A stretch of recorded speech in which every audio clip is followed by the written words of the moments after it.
ఆపత్కాలంలో మనము నమ్మకొనదగిన సహాయకుడు ఎవరో తెలుసా? ఆపత్కాలంలో ఆయన నమ్మకొనదగిన సహాయకుడు.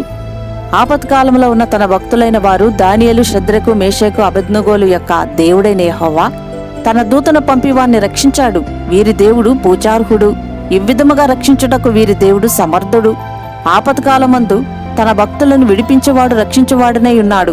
దేవుని ఆజ్ఞానుసారంగా జీవించే వీరు, రాజైన మా ఆజ్ఞను వ్యర్థపరిచిన వీరు కొరకు ఆయన పరమందును భూమి మీదను సూచక్రియలను, ఆశ్చర్యకార్యములను చేయవాడని ప్రసిద్ధి చెందిన రాజులు పలకడమే కాదు, వాటిని లోకమంతటా నివసించే సకల జనులకు, రాష్ట్రములకు, ఆయా భాషలు మాట్లాడే వారికి రాసి పంపారు. ఇటువంటి దేవుడే మన ఆపత్కాలంలో నమ్మకొనదగిన సహాయకుడు. ప్రార్థన. తండ్రి, ఆపత్కాలంలో మేము నమ్మకొనదగిన సహాయకుడా, మా సహాయం కొరకు మా కన్నులు కడవరకు నీ వైపే చూచే భాగ్యాన్ని దయచేయమని యేసుక్రీస్తు నామములో వేడుతున్నాం తండ్రి. ఆమేన్.